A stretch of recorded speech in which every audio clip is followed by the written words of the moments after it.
You're missing your counterpoint, your co-owner. Where's he at? He was feeling ill. He had to go home. That won't be hard this year to take him for a ride. I don't know. I could do that on a unicycle. I don't know. Was it his picks that were making him feel ill? Did he look at his draft and start feeling ill? Or could it have been with any bag cooking? I believe that is a jab at us taking Brandon Cooks. But Yes, I have an opening statement. Statement number one. I don't know why you knuckleheads are worried about whether somebody bribed somebody for the first round. I could give each one of you $20 and you give me your first round draft pick. Any opening statements? People ask me why I'm happy all the time, and usually I tell them it's because I got Jesus, I got the Holy Spirit. But today, it's because I just had a great draft. So, I like my draft. It's okay. This guy's going to start for Tennessee. I think Matt Lewis actually, if he doesn't make playoffs this year, he never will, because this team is really good. Last year, in the first 3 rounds, I had picked CJ Spiller and AJ Green. This year, well, we know how my season turned out last year, and this season you have done almost the same thing with AJ Green and CJ Spiller. So how do you think that will fare for you? Well, I feel like my other picks surrounding those were a little bit better than yours were. I don't know. I don't really know what to expect. I would be totally fine finishing 4th in this division just because I know how competitive it's going to be. Finishing 4th in this division and finishing 4th in the entire league could happen simultaneously because we're that good of a division. Yes. This year, like last year, will be completely different. I have overhauled my team once again. You guys are idiots. Julian Edmonds, yeah, there's just not much coming. If you focus on this here. I would just like to give a shout out to Wifey. Hi.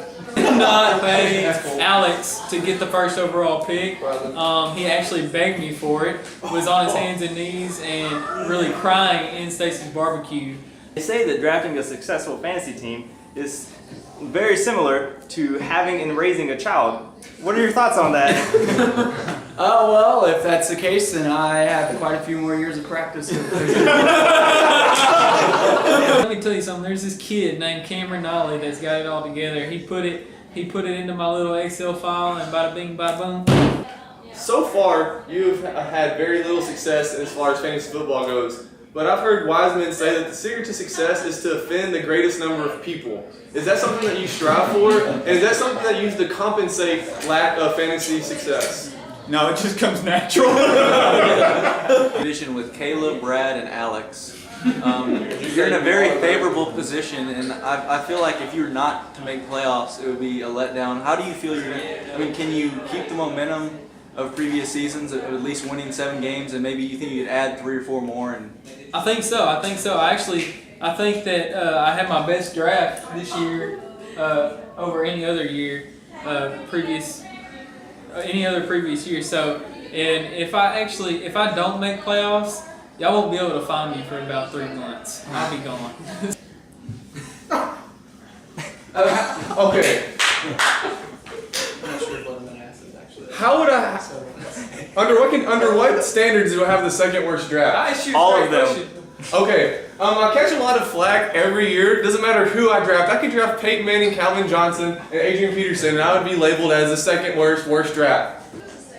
Is it true that you were putting off having a child so that way you can focus on fantasy? Yes.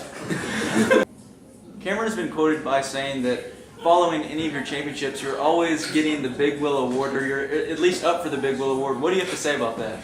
Well, to Cameron, I would say I would much rather have the Big Will than a Little Willie.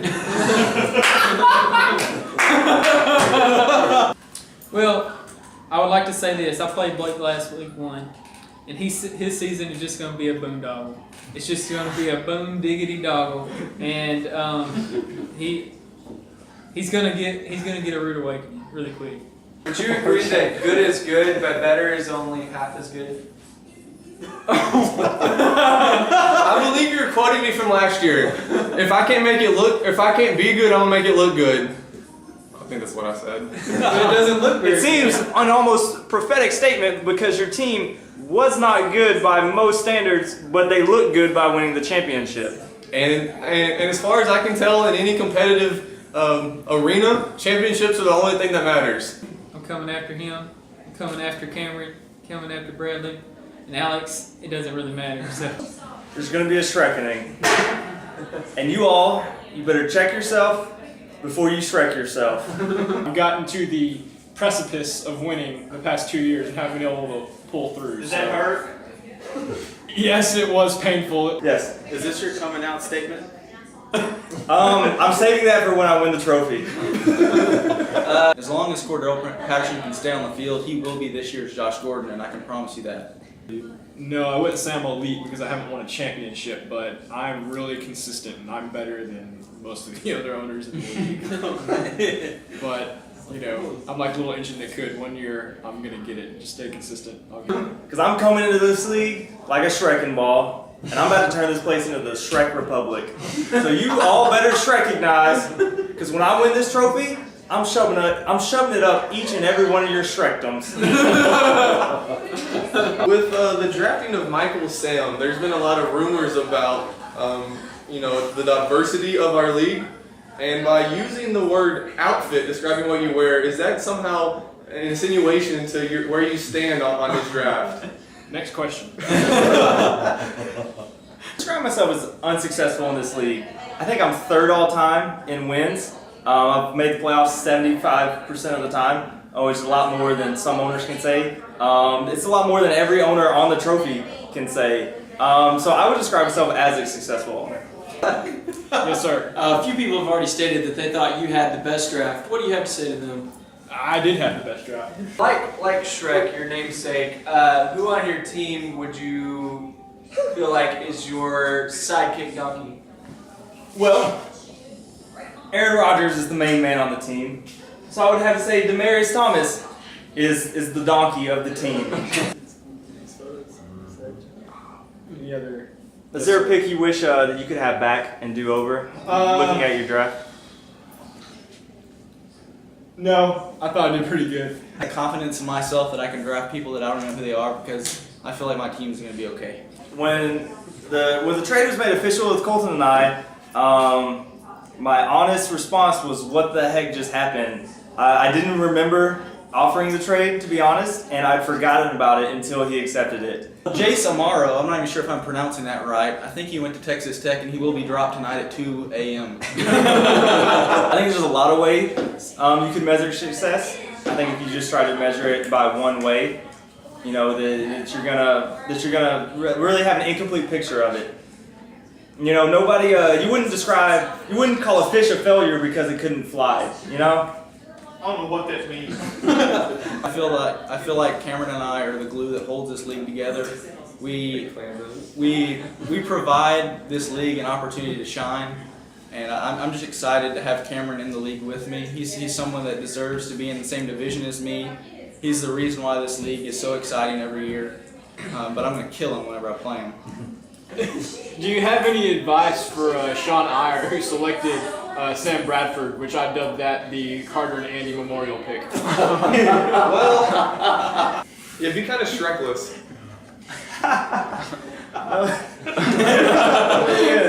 Let's see, a brash statement. Week 13, when Bradley and I play each other, it will be for the #1 seed in the playoffs. You drafted Lance Moore, but your father thought it was Marcus Colston. You have a lot of trouble identifying the New Orleans Saints wide receivers. Do you think that Brandon Cooks, is that actually the player you thought? Were you actually trying to get Kenny Stills? No, Brandon Cooks, I think, is the best receiver in New Orleans.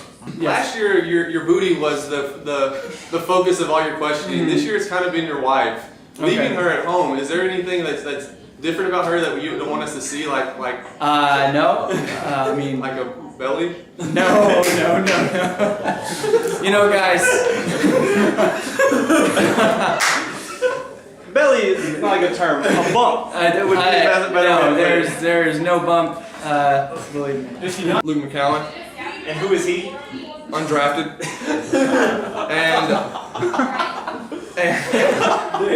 and See how? What was the question? As a McCowan yourself, how do you feel about that? And do you foresee more McCowans to be picked in the future? yeah, you got Josh being picked right there. It's groundbreaking because they are from this town, as you well know. We actually have Josh's jersey hanging up, and yes, I do foresee another McCowan being drafted. I'm not gonna say which one, but there will be another one drafted. Would this McCowan also be the son of Colton McCowan? How about the Andrew Luck pick? The best man in Matt Lewis's wedding, so you tend to know more than most of us about Matt. Do you know if he is expecting or not expecting? I'll wait for Matt to announce that. I can say something's coming out very soon. My original reasoning is that this league, in 2010 or 11, I believe it was, Jared Underwood. It goes with my heart. You know, the previous 2 years, you know, last year it was personal. The year before that was all business, or that might be backwards. I don't remember. But you know, we're a very diverse league. You know, with new look for. We got a Mexican! Did you pay Brad Falk to take Alfred Morris in the first round so you wouldn't have the worst pick in the first round? We're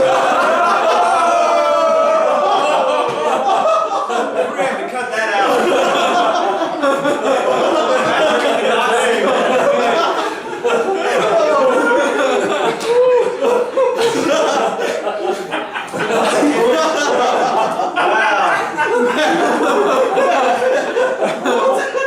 It just got took to Next question, please. We need to get him out of there.